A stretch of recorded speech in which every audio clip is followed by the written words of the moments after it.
আজি ভাবিলোঁ এটা আউটডোৰ ভিডিঅ' কৰোঁ। আমি বজাৰ গৈ আছোঁ, বৰবাৰী বজাৰ। মই যিহেতু 6 মাইল এৰিয়াত থাকোঁ। এজনী প্ৰতিমা, দুইজনী গৈছোঁ বিৰাট ৰ'দ বাহিৰত। এতিয়া মই আপোনালোকক দেখুৱাম মই আজি বজাৰৰ পৰা কি আনিলোঁ।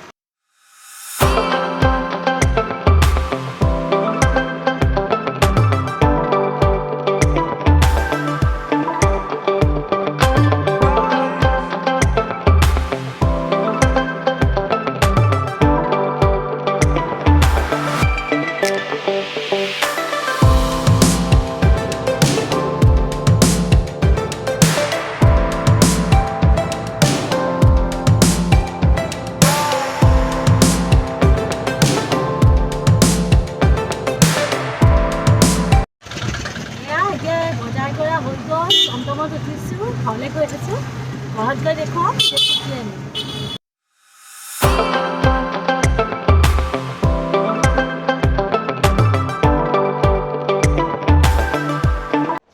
ঘৰ আহি পালোহি। এতিয়া মই কি আনিছোঁ দেখাওঁ। এয়া মাছ, তাৰপিছত এয়া পাচলি, লাও, এয়া হ'ল ভেকুৰী তিতা, যিটো মই আপোনালোকক আজি ৰেচিপি দেখুৱাম।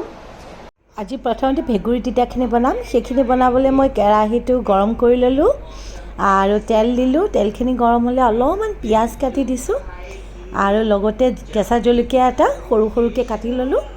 কাটি লৈ পেলাই এতিয়া ভেকুৰী তিতাখিনি মই ধুই পেলাই থৈ দিছিলোঁ, সেইখিনি দি দিলোঁ। নিমখ দিছোঁ, অকণমান হালধি দিছোঁ, দি পেলাই এইখিনি ভাজি পেলাই ঢাকোনখন মাৰি অলপ সময় থৈ দিম। 5 মিনিটমান ৰখাৰ পিছত মই অলপ সময় আকৌ লৰাই দিছোঁ।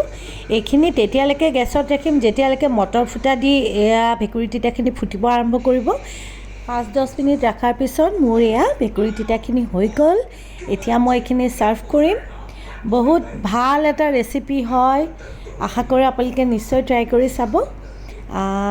আজিলৈ ইমানতে এৰিম, আকৌ আহিম নতুন ৰেচিপি লৈ। নমস্কাৰ।